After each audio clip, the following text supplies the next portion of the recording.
favourite things.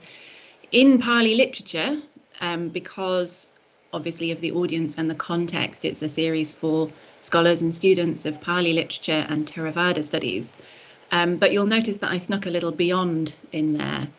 And just want to explain that briefly. Basically, what I want to do is talk about the relationship between Pali Jātakas and other Indian Jātakas, both textual and visual, which has been an ongoing thread of my research.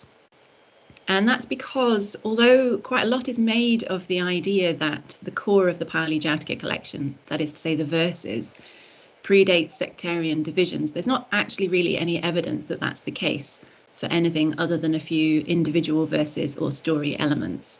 So the collection as a whole, and in fact the very notion of having a specific collection for Jātakas and only Jātakas and a collection that large seems to be distinctive to the Pali tradition. And other Buddhist schools also have Jātakas and sometimes what we might consider to be the same Jātakas, but they tell them and collect them in quite different ways. So one of the threads of my research that's continued alongside other projects for all the years since my doctoral project on Pali Jātaka literature has been how the Jātaka genre works in other contexts beyond Pali literature. And so, for example, just give you a non-comprehensive list of places you might find Jātakas in Indian Buddhism. So in addition to Pali literature, which of course goes beyond the great Jātaka collection through Charya Pitaka, Upadana, Buddhavamsa, of course there are later collections of Jātakas as well, and also Jātakas embedded in some of the Sutta and Vinaya materials, as well as throughout the commentaries. But then you get all these other materials such as the Avadana Shataka and the Divyavadana, the Northern Avadana collections, closely related to the Mūlasavastivāda Vinaya. You also get Jataka Mala literature, the more sort of literary, courtly Sanskrit style of telling Jātakas. There's also the Mahavastu, which is fascinating in itself. You also find Jātakas throughout Mahayana sutras. And then there's a whole load more literature that we only have attested through Chinese and Tibetan translations. So there's a huge amount more to Jātakas than just the Pali Jātaka book.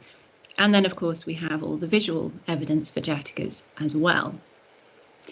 And because of this fascination I have with the genre, I've been trying for many years to set up a better research resource for studying them across the different literatures. And a couple of years ago, thanks to funding from the Leverhulme Trust, I was finally able to realise this ambition and set up a Jātaka database. And I'm not going to share it with you live because it's very slow. It's one of its downsides.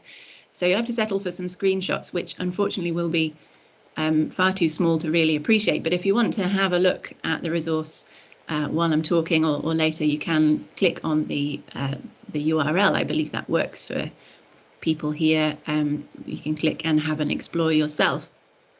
But basically, where I've got to is this web page, and it contains already about 700 textual stories, a far smaller number of images so far. It's very much a work in progress. You can see that so far we've included the stories from 5 Sanskrit collections and 4 Pali collections, including all 547 of the Pali Jātakas. So there's already quite a lot of material on here, but we're still expanding it and growing it. And a major part of the project is to include material and visual evidence for Jātakas as well, because I think there's a huge amount to learn from understanding how and which stories travelled and took root in different places, in different sectarian contexts. To give just one example, the sites of the Andhra school, so Amaravati, Nagarjunakonda, and also more recently excavated Kanaganahalli, which, although it's slightly further away in Karnataka, is part of the iconographic family, if you like, of the Andhra school. The narratives depicted there suggest that there are swathes of Jataka and other narrative literature that we don't have in textual form, either because texts were lost or because stories were never put into writing in the first place. But that whole iconographic agenda there suggests a whole different set of narrative literature that was current in that area. So to give you a sense of how the database works, you can search for stories in texts. So just as an example, this is a screenshot of me searching for stories in the Avadana Jātaka about the theme of bodily sacrifice. And then it gives you the results and you can look at them all. And what the entries show is full text and characters, places, names, rebirth identifications, and so on. You can also search stories in art, and here we concentrated on visual elements and searching in that way, and we also include inscriptions. And I want to make a big shout out here to Dr. Chris Clark, who did a huge amount of the legwork on this during his year and a bit with me in Edinburgh recently. So thank you, Chris, for that. My favourite feature, but also in some ways the most challenging, is the story clusters feature. And this was our solution to the question of how to link visual and verbal Jātakas together, where they seem to be narrating the same or similar stories. And again, it's very much a work in progress, but it's already started to map how stories occur across different media and regions. I'm going to return to the question of clusters later on, but here's just one example of a cluster where we have stories about Mandata, and we have 2 textual examples so far in the database. There are many more that are not yet in the database, and 1 visual example at Kanakanahalli. And for the visual Jātakas, we are including images where we can. So that's the database, but we've gone a little bit too long on a presentation about stories without actually telling a story. So let's rectify that next. Here is a story for you.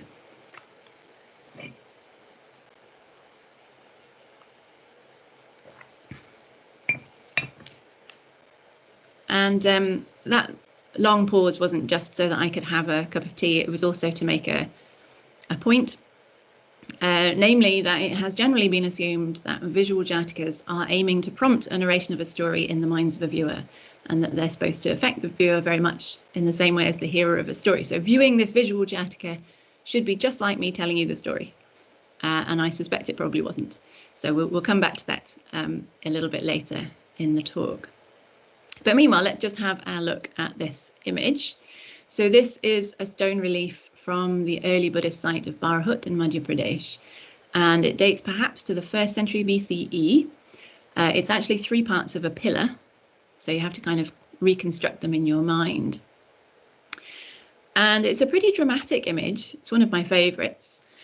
You can see there's a person being hung upside down by the ankles in the middle, and another on a horse about to take flight with someone else hanging onto the tail. Other people around watching. There's a tree and a rocky landscape behind. And if you've had prior experience of early Indian narrative art, you might realise that the image is not actually of lots of different characters, but fewer key characters repeated multiple times.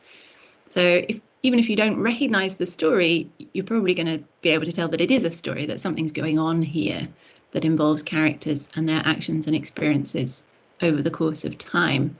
Out of interest, if anybody does know what this story is, would you be able to put your virtual hand up, just so I can see how many people are able to recognise this? Got 2 people know what this story is. Well, that's good. 3, including me. Thanks very much. So perhaps if you don't know what story it is, you might hope that the inscriptional label, which you might just be able to spot there in the middle, will help. The label reads Vidura Punakya Jātakam, or the Jataka of Vidura and Punaka, and that might help to prompt recognition from more people in the audience. So then if we want to find out more about this image, what do we do? So quite likely we reach for a copy of the text. That is to say, the story of a past life of the Buddha when he was the wise man Vidura and was abducted by a yaksha named Punaka. It's a pretty straightforward identification, actually. Once we have read the rich and dramatic narrative extant in the Vidura Pandita Jātaka, which is number 545 in the Pali Jātaka of Punaka, we can easily identify what's going on. Punaka, who is a yaksha, is enticed by a Naga princess that he wishes to marry, shown in the topmost scene on the left, to abduct Vidura as a sort of bride price.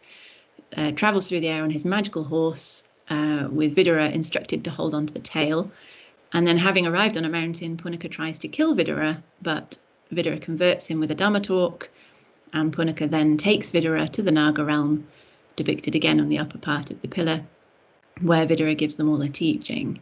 And the bottom part of the pillar seems to depict the human realm, the Kuru kingdom, where Punaka wins Vidura in a game of dice from his master, the king. So the pillar as a whole depicts the whole narrative with quite a lot of the details that we find in the written narrative, but it does so in a spatial rather than temporal arrangement. So we have both the scenes in the Naga realm on the top portion of the pillar, for example. So I consider this image to be a good historical and historiographical starting point for any discussion of Indian Jātakas for a few different reasons. So Bharhut provides actually our earliest evidence for Jātakas, with its depictions of well over 30 of them, often accompanied by inscriptional labels, some of which are close to titles or even verse phrases still preserved in the Pali Jātaka collection. And so, in part because of those labels, scholars have been quick to reach for textual versions of stories, usually from the great Pali collection, to explain what's going on in the images. The presence of the reliefs and their labels is therefore sometimes used to date the emergence of a Jātaka genre, and even used to make a case for the early origins of the Pali collection, despite the clear mismatch between a text of over 500 stories and a site depicting less than 10% of that number, including, I should add, some tales as yet unidentified with any Pali correlate. The labels also have prompted discussions of how stories might have functioned at such sites.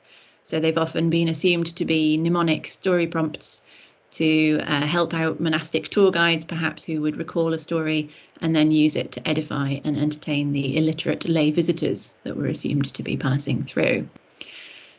So I think it's important to pause and unpick a few of those assumptions. Why, for example, have we reached for the story in the Pali Jātaka collection? The inscription's not in Pali. A reasonable answer might be because that's the only place we can find a story of Vidura and Punaka. And Vidura and Punaka are identified in the inscription.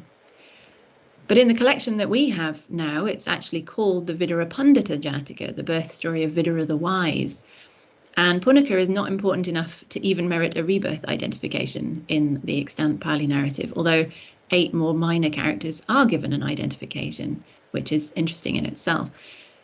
The scholarly tendency towards textual priority, by the way, is pretty clear from the fact that this image is often labelled as the Vidura Pandita Jātaka, despite clearly being named in the inscription after Punaka as well.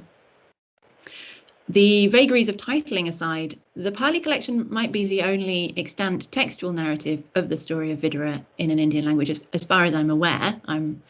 I wouldn't be surprised to find some elsewhere as my research continues. But there's no reason to assume that it's always been the case. And indeed, there is evidence to the contrary, because it is depicted as a visual narrative at various sites in rather different ways. So, for example, in the site of Kanaganahalli in Karnataka, which, as I mentioned earlier, is iconographically part of the Andhra or Amaravati school, where we don't have an extant textual corpus that matches the visual corpus in any straightforward way. So we find the story of Vidura and Punaka again, and this is Monica Zinn's line drawing, which she's very kindly allowed me to use. And the way she identifies the narrative is that on the top right, we have Punaka asking the Naga king and queen for their daughter's hand. So you can see the Nagas always have these little cobra hoods at the back of their heads, so that helps with identifications. On the top left, we have Punaka speaking with the human king. And then on the bottom right, we have Punaka playing dice with the king, which is how he wins the king's minister, Vidura. And then on the bottom left, we have Vidura giving a sermon to the Nagas with Punaka present as well. So you might immediately notice that there are some key visual elements missing.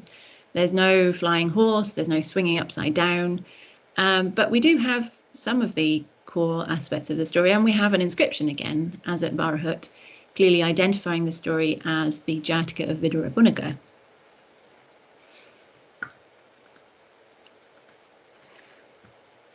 At Ajanta, where the story is depicted in Cave 2, we also have no holding on to a flying horse's tail, nor being turned upside down, but we do have a demon with his horse, we have a gambling match with a human king, we have a Naga lady swinging on her swing in a very seductive way, seeking to entice the lover who's going to capture Vidura for her. And very, very prominent at Ajanta, Vidura giving a teaching in the realm of the Nagas.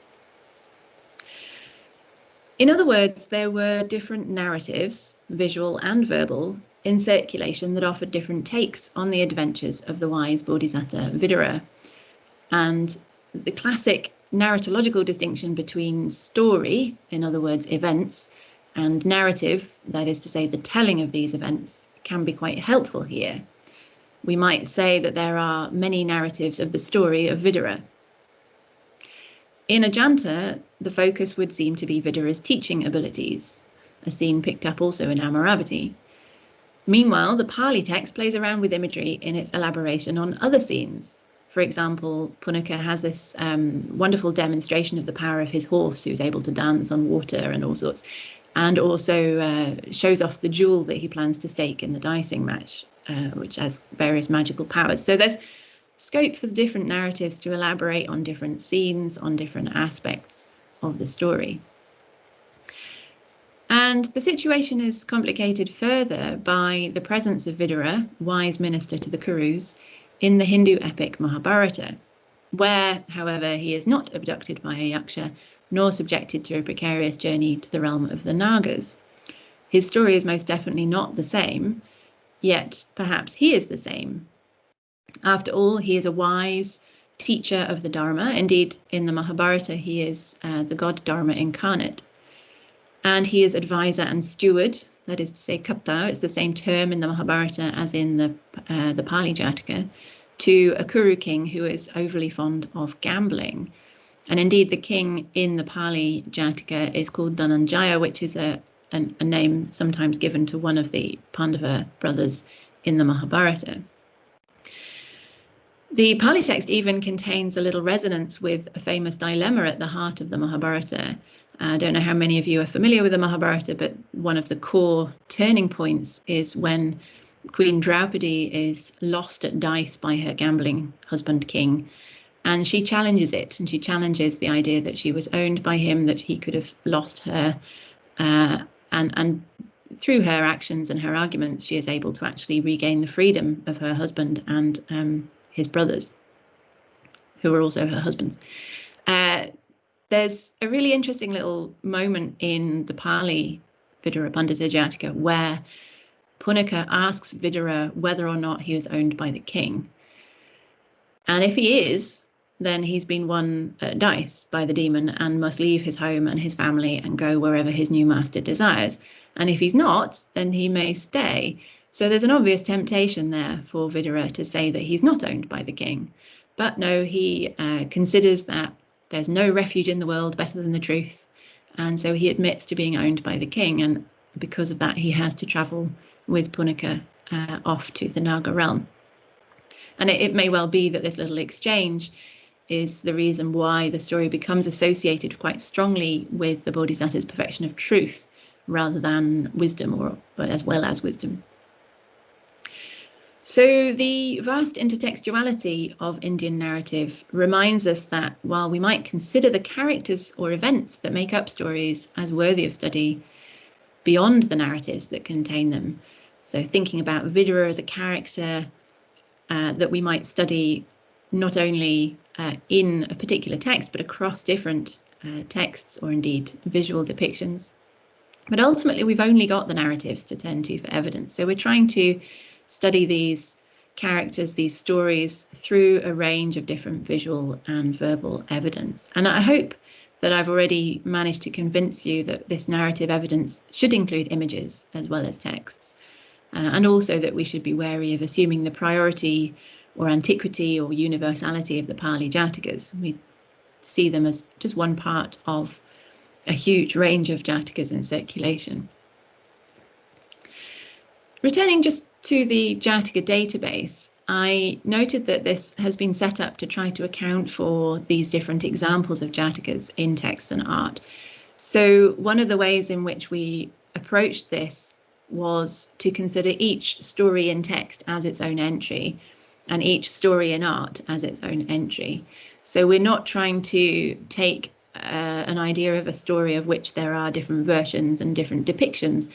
We're considering them all as independent, but then when they appear to be related, we then put them into what we call story clusters.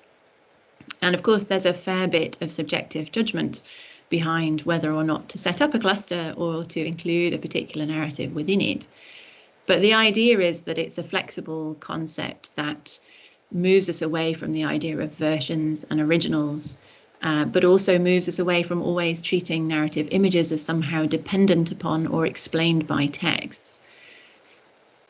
And one of the key benefits of thinking about visual and verbal narratives as parallel units of analysis is that we can also then see artistic sites and textual collections as parallel units of analysis. And this was quite a penny drop moment for me as we were setting up the database. And I was getting my head into how you structure relational databases, a whole new world for me. So every story in text in the database belongs to a narrative collection, textual collection. And every story in art belongs to a site, an artistic site. So then you get these as parallel units. And so just as we might ask why, for example, a particular 34 stories were chosen for inclusion in Arya Shura's Jataka Mala and how his framing of the stories affects their impact, we can ask the same questions as to why, for example, the creators of the Bahut visual scheme or the Ajanta cave scheme chose the particular images that they did and how their arrangement and framing affect their impact. Now, at some sites, there may be a conscious attempt to illustrate a set of textual narratives. In fact, that's the case for some of the caves at Ajanta. But in many, there's no such agenda, and I think they need to be studied as independent narrative collections. And these studies then need to take into account the effect of encountering a curated and framed set of narratives, rather than just focusing in on a single story taken out of context. So those studies can be useful too. So I suppose what I'm trying to say is that we really miss a lot if we consider a Jataka image to be explained once we've identified a textual narrative that seems to correspond to it. We can't assume that visual narratives function simply to prompt a narration in the minds of the viewer, even if helped by a local storyteller.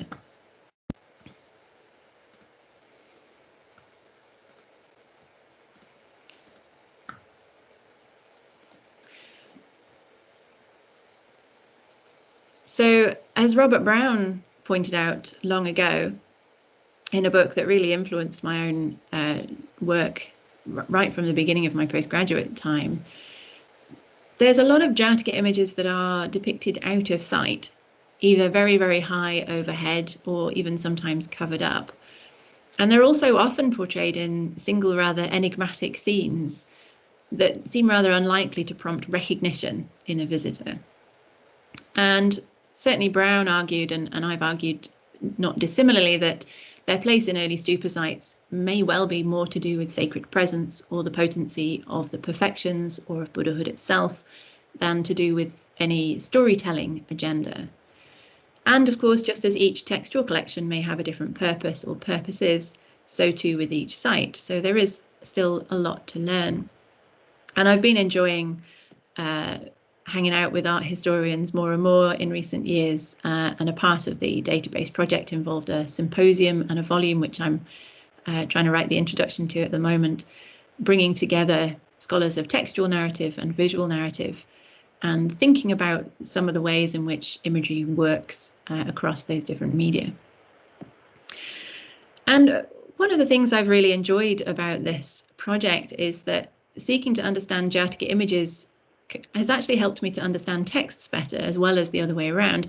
And so, for example, consider the effects of visiting a site where there's a whole collection of monoscenic Jātaka images. So Jātakas that are depicted from a single scene, perhaps a key character, a key moment, quite elusive potentially. You may or may not recognize them. They may or may not be labeled. And then compare that with a text containing very brief textual allusions to narratives. So, for example, in the Mahayana Rastrapala Paripricha Sutra, we find Shakyamuni Buddha in the first person recounting 50 of his past lives in a very concise verse form. So I'll give you an example from Daniel Bush's translation, which hopefully you'll recognize, although in fact it's one that's not present in the Pali collection. For the sake of the lives of the tiger cubs, I gave up my life so that the tigress would be satiated. Hosts of gods in the sky applauded, "Well done, great man, whose heroic exertion is steadfast." So hopefully you recognize this one. It's a story, famous story of the Bodhisattva sacrificing himself to feed a starving tigress and prevent her from eating her own newborn cubs. And in this text, we find 50 stories, but they're not full stories. They're really references to past life adventures. So are we to read or indeed hear this list of allusions to stories and pause at each one to tell ourselves the full story? Or indeed ask a more learned companion or a teacher to do so? It's possible, but it's not what is encouraged by the text itself, and it seems rather unlikely. More likely, perhaps, is that the mention of life after life after life, of extraordinary demonstration of the perfections of the Bodhisattva, speaks to the audience about the qualifications of the Buddha and also the seriousness of the Bodhisattva path. And indeed, the verses in this text are framed within a discussion of what is required of a Bodhisattva. So in other words, what I'm suggesting here is that the experience of hearing or reading these allusions to Jātakas in the Rastrapala Paripricha, or indeed in the several Jātakastava texts that take a similar approach, might not actually be that different to the experience of seeing Jātakas decorating a stupa site. Devotion or faith, all are possible outcomes that take us beyond, or even at times bypass, the necessity of a simple narrative response, a recognition that involves the telling of a story. And indeed, it's not only a narrative response that might be bypassed. The presence of these allusions might even have potency without any sort of audience interaction at all, simply by being created or being present as acts of merit making or as ways of localizing powerful forces.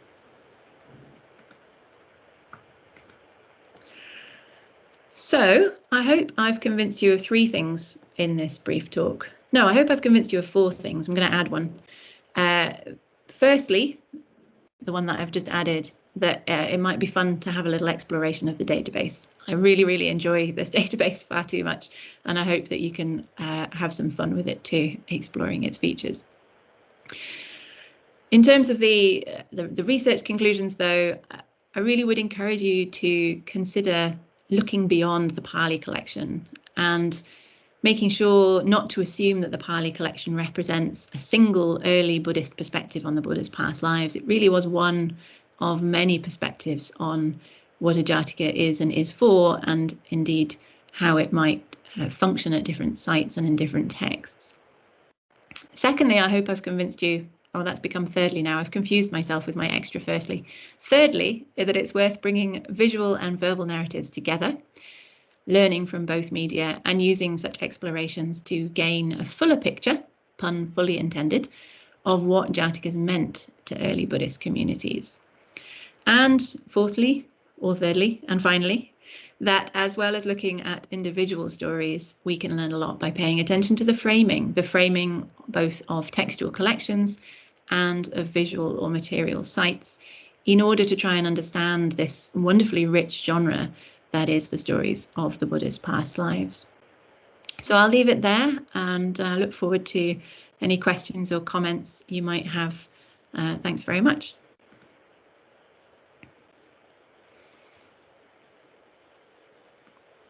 Well, thank you very much, Naomi. This is fascinating. I really have to resist going immediately to your database to look at that now. But now we will open for the Q&A. Everyone, please note that this Q&A is being recorded. There are two ways to ask questions. One is you click on your screen and there should be a floating menu bar with a hand, so you can raise your hand there to ask a question.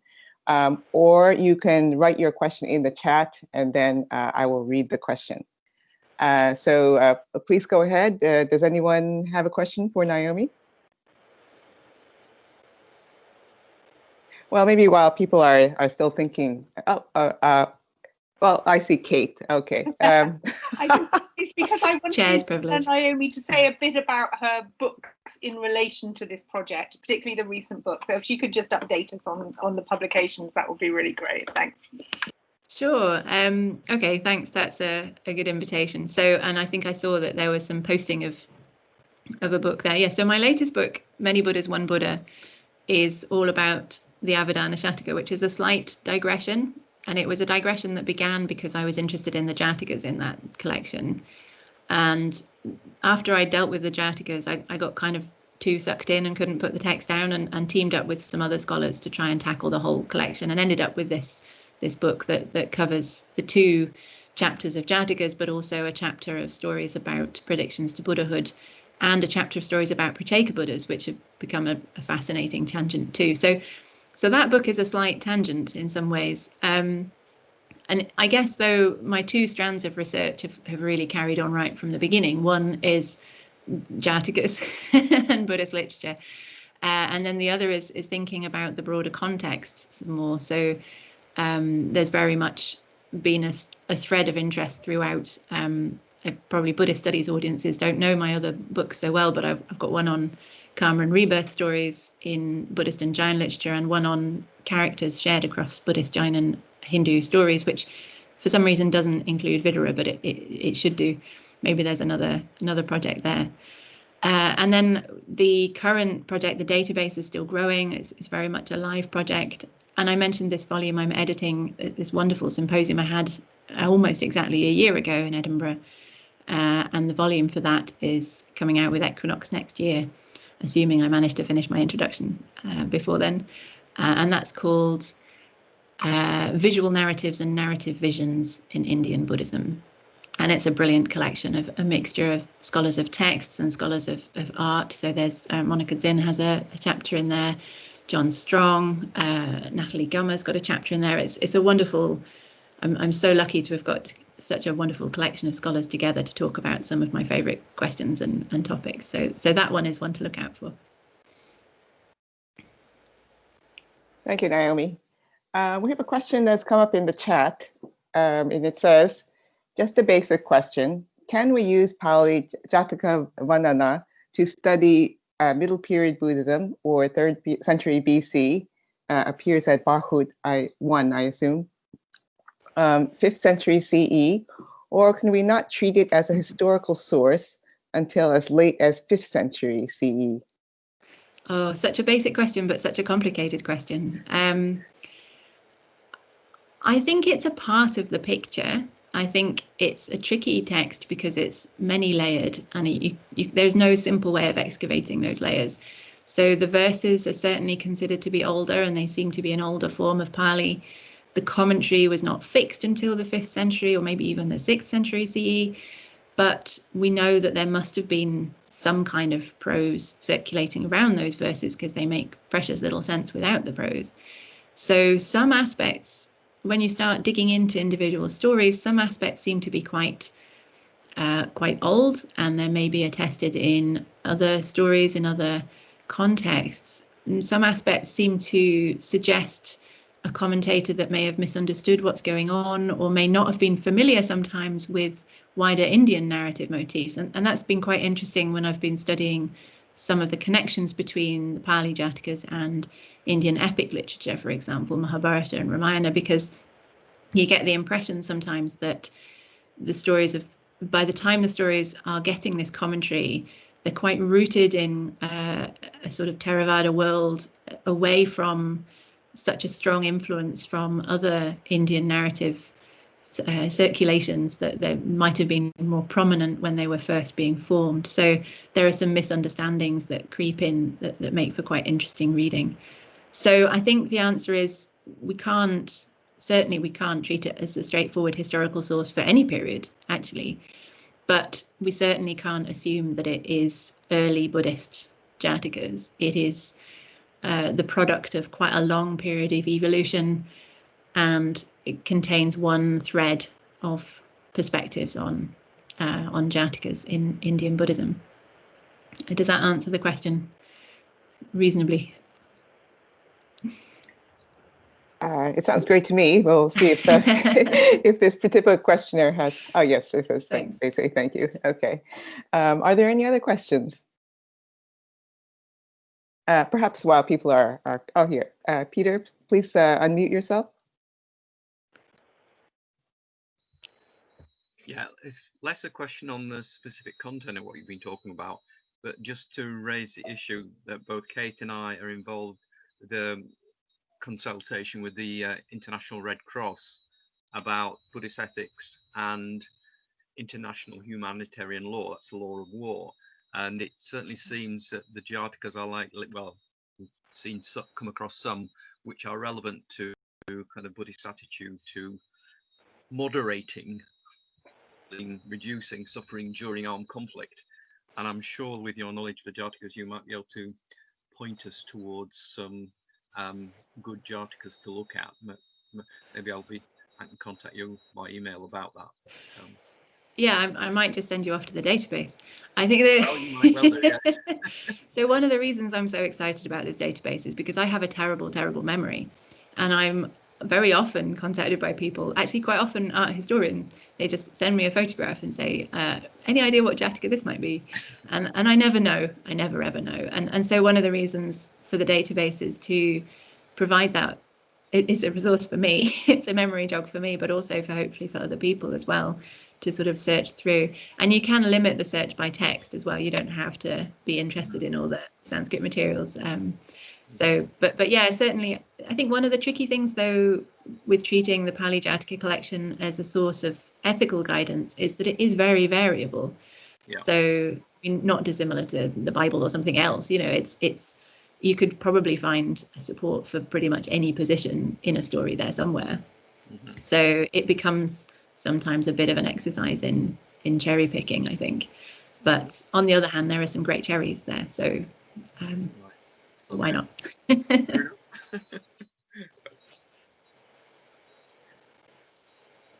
There's a question in the chat. The question about history has reminded me of some work by Joe Cribb on coin mentions in Jātakas. I can't remember the details, though. Do you remember what his findings were? As a simple answer, I'm afraid no.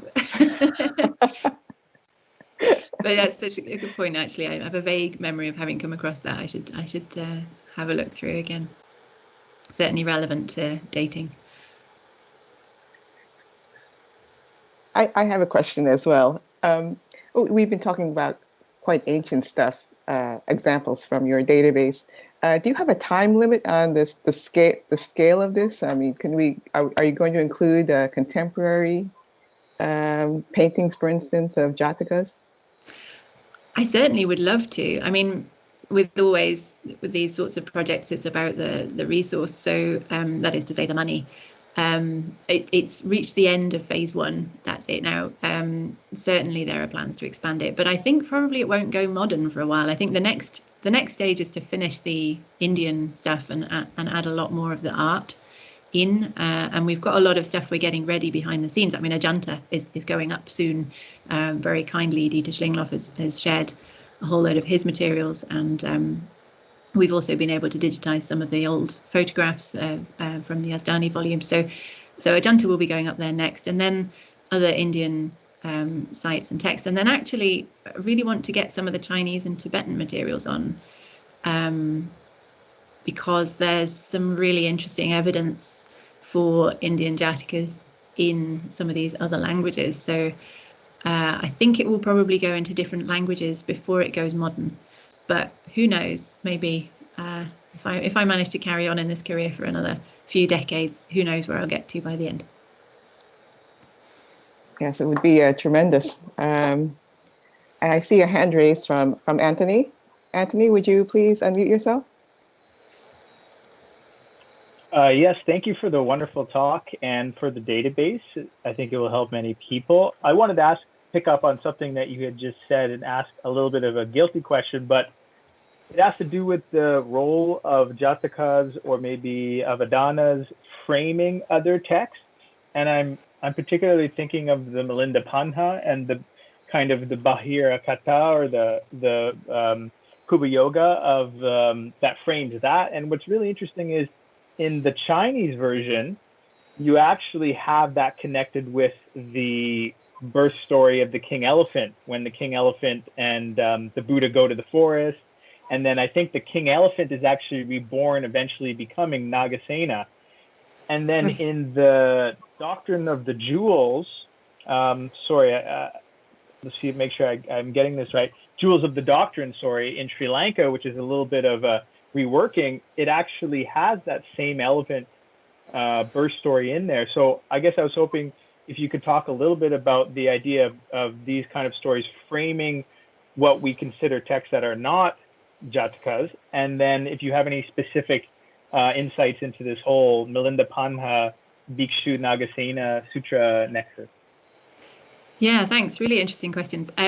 Maybe I'll answer the last one first, which is to say, no, I don't really have any great insights. I think the Milinda Panha stuff is really interesting because it gives us a glimpse, quite a rare glimpse of how Jātakas were viewed in an earlier age. And of course, there's a huge amount of debate about whether or not we should see Jātakas as being an attempt to record actual past lives or ethical stories, or is it really about glorifying the Buddha's ability to tell stories or his ability to see people's past lives?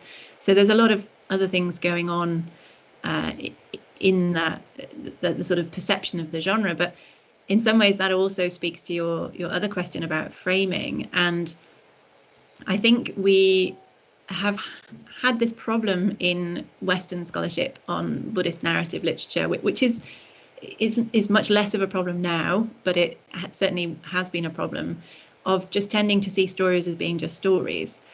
And I think what we actually find in Buddhist literature is quite a complex set of understandings of these narratives as quite an important genre that it's not about stories, it's about the Buddha and about what makes him a Buddha, and it's about what connects him to other people. And that speaks to a big debate around the distinction between Jātakas and Avadanas or Apadanas, and also to some sort of fascinating questions around the importance of other characters in these stories. So one of the things that happens in the Pali collection, I think, is that you get more and more emphasis on the Buddha. But in some other genres in Pali, but also in Sanskrit collections that include Jātakas, there may be more about other people. So there's a sort of emphasis more on communities and karmic bonds and so on. So that example of the elephant, that connection that you get is certainly quite a common one that you find. And of course, this crops up in commentaries as well. So it's a really big question, how the framing works. And certainly I think it's important to think about these stories as they appear in other genres as well, so that it's not just about studying the collections that are exclusively Jātakas or exclusively narrative. So does that answer your question in any way? Yeah, no, that's great. Thank you so much. Thank you. Are there any other questions? I will read one now from the chat.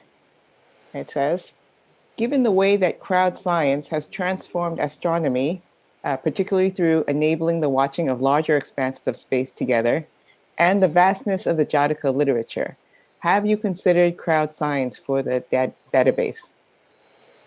That's a great question.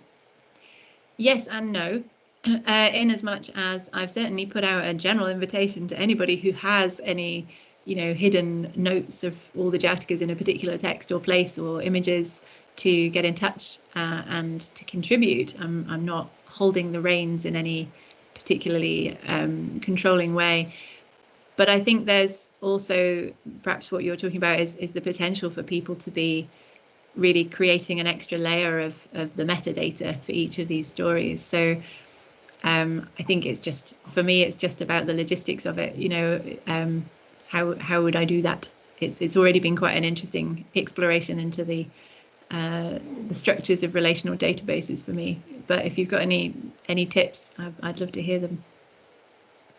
I should say there are other sets of data I've been offered that I hope to include at some point. For example, all of the images of Pagan Jātakas that Lillian Handlin has built up a database of. But that's another, requires another set of resource to get those ready and uploaded and all the data attached. So hopefully that will happen as well.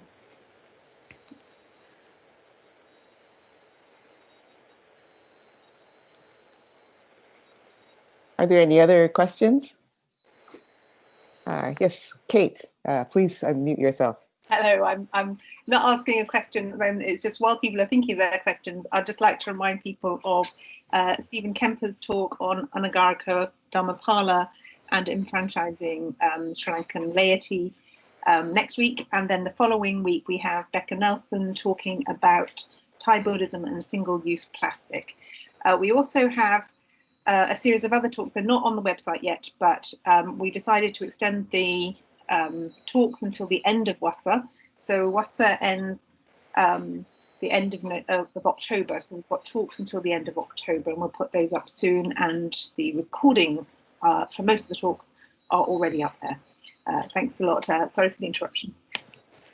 That's great, and it's a wonderful series, and I do think this is one of the real silver linings of this otherwise pretty horrendous year, to be having these online gatherings, to be able to group together in ways that we wouldn't actually do if we were able to physically travel anyway. So thank you so much, everybody who's been involved in organising these.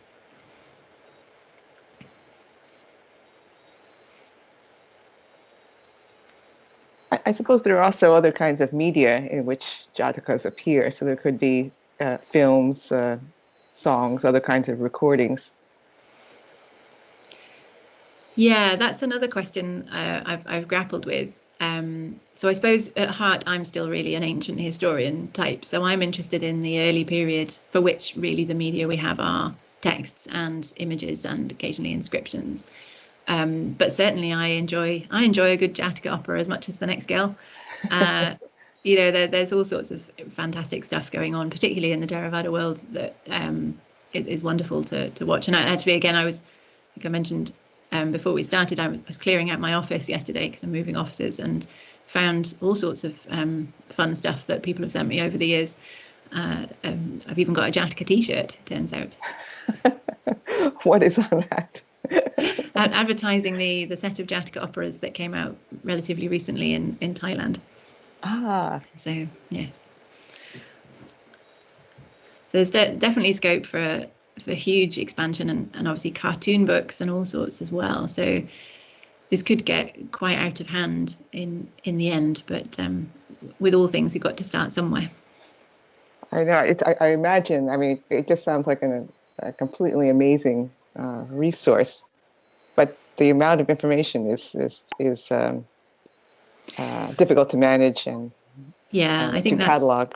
Yeah, I think that's the challenge really, and certainly being just very selfish about it with my own research interests, because my interests are primarily in the earlier period.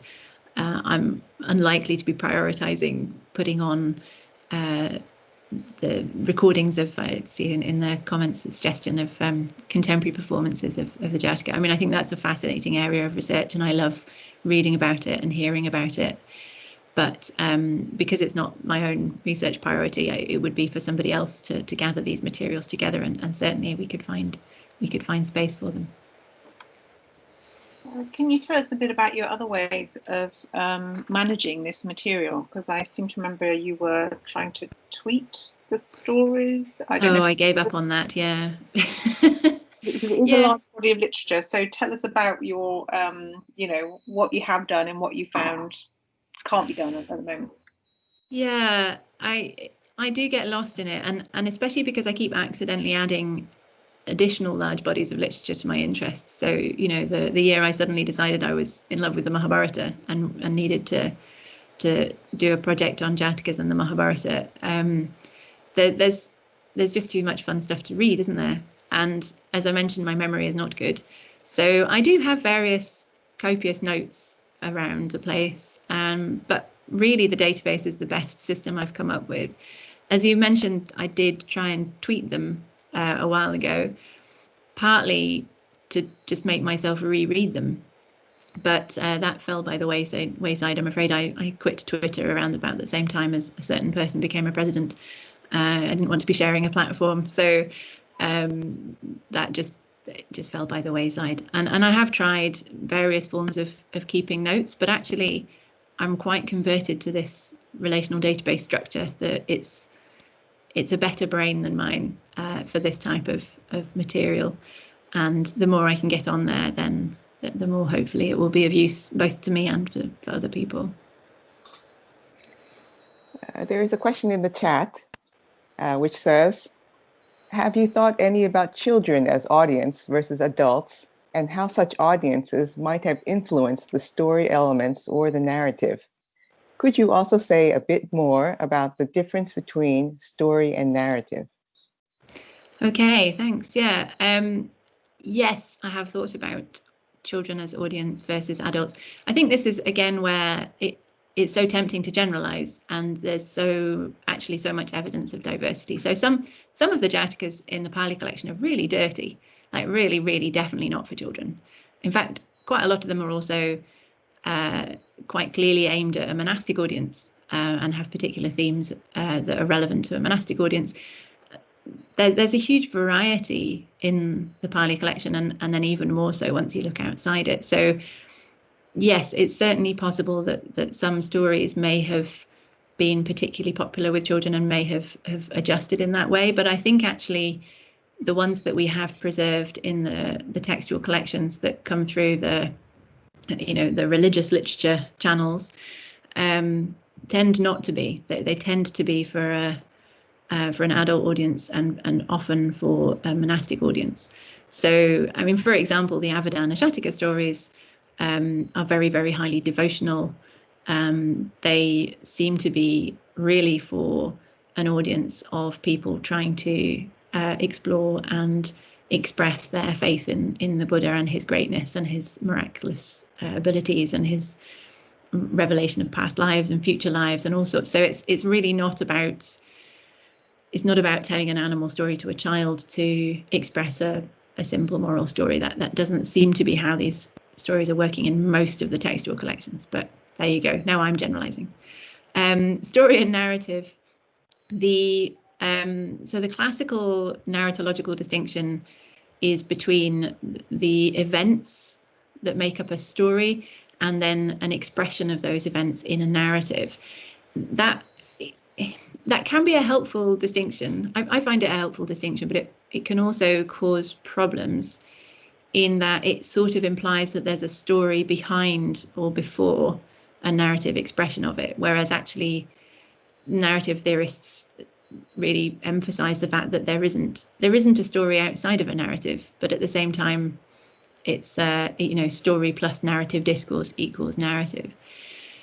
I think where we get into trouble with Jātaka literature, for example, where we often have multiple examples of a story in different texts, say, is that there's often been an assumption that one of those must be the original, or that perhaps there was an original underlying them, an oral tradition that underlie them. And so when you get this distinction between story and narrative, it can tempt you down that route into thinking that there is some story that is the original. And of course, we see this also in, for example, quests for the historical life of the Buddha, where there's this understanding that somewhere behind all these narratives that we have must be a story that is actual events, that is somehow behind them all. So we can get tied up in knots with it in some respects, but I think it's helpful when we're trying to think about the relationships between different narratives and also remembering that narratives can be in visual form as well as in verbal form. Does that answer your question?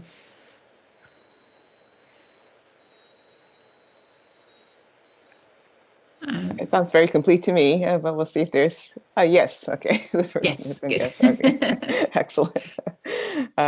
We're just at 11 now.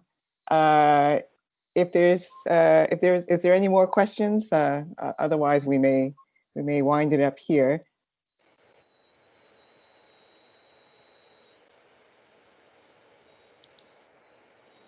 Here is one on the. There's a question on the chat. Okay, and it says, in Southeast Asian Buddhist festival, especially in Thailand and Eastern Shan State, Myanmar, they celebrate the ceremony every year, which based on Vasantara Jataka.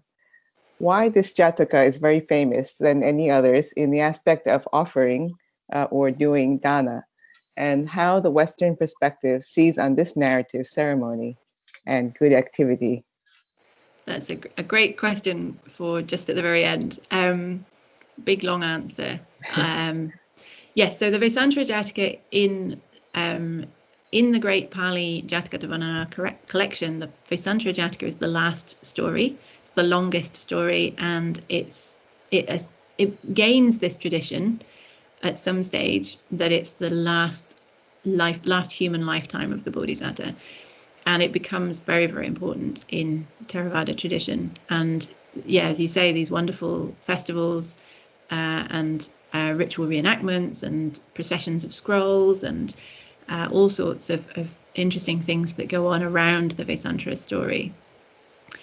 Why it's very famous, it's a tricky one. So it's not just in Theravada tradition that it's so famous. It's also singled out at several of the early Indian visual sites. So it's not that it becomes only famous and important in the Pali tradition, but it is particularly important in the Pali tradition. And I think that is linked somehow to the fact that it is the last story, the longest story. Although you might ask, is it the last and longest story because it's so important, or does it become important because it has been made the last and longest story? In other traditions and other texts, though, we do find other Vasantara stories of varying forms. So it is found in lots of different languages as well. But it doesn't have the same significance, and neither does this particular act of dana, which of course is quite a challenging act to be considering to be exemplary, where Vasantara gives away his children in particular. So what you get in the Sanskritic literature, for example, is a lot more bodily sacrifice, a lot more, gouging out your eyes and chopping off your head and letting people eat your flesh and things like that. So it gets a little bit more focused on those types of sacrificial dana rather than on Vasantara's type of dana. So it's a very big and complicated question. And the Vasantara story also has connections to the Ramayana traditions of Indian epic. So as a narrative cycle, it's very interesting and quite complicated. In terms of the Western perspective on this, I'm not sure I would want to comment. I think that there have been some concerns both amongst Western scholars and amongst Buddhists about the idea that this is an exemplary deed to give away your children. But certainly it's a really rich and fascinating story. So lots to be learned from it.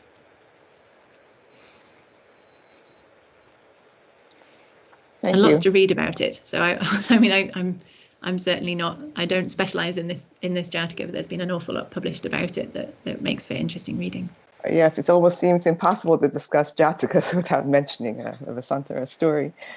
Well, it is a very fascinating one. I think yes. it's a really, I tended to steer clear of it in my earlier work because I felt like that was all anybody was talking about. But actually, the more I work on Jātaka literature more broadly, the more I keep coming back to this question about dana and about sacrifice. And for example, I've been working recently on some stories where the Bodhisattva sacrifices himself or feeds his children to a demon, in order to access a single verse of Dharma, which is all that's available at the time. And this whole other subcluster of stories is really fascinating when you read that up against the Vesantara story. You know, we all make so much of a fuss about whether it's really okay for Vesantara to give his children away.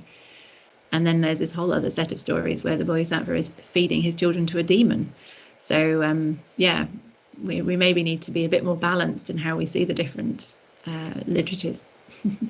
In that regard, I was interested to see that you include as one of the search terms the themes. So this is actually something that could be quite useful for researchers. Yeah, hugely subjective, of course. And we did, Chris Clark and I had quite a lot of discussions around that selection of themes, and it did evolve slightly as we went through, but we also reached a point past which we couldn't really add any more, because then we would have to have gone back through huge bodies of literature to remap them. So it's a subjective list of themes, but hopefully useful for at least some broad navigations. Yes, definitely. And yes, Dana is one of them, of course. Yes. Generosity. Perhaps if there's no more questions, we are actually past the 1 hour. And I don't know if you have any more time, Naomi, to stay on. I think, Anthony, did you have a question? I saw your hand. Yeah, terribly sorry. I feel bad. Real quick question. Jātakas in commentary. Do you ever see them used as like, I'm going to explain this obscure word by giving you a commentary? You know, we always see commentaries as being like, it's an explanation of the words, using grammar, using Nirutis, but it seems like Jātakas are an important maybe methodology in commentary as well. Yes, not so much for word explanations, but for ideas and for principles. I mean, perhaps the quick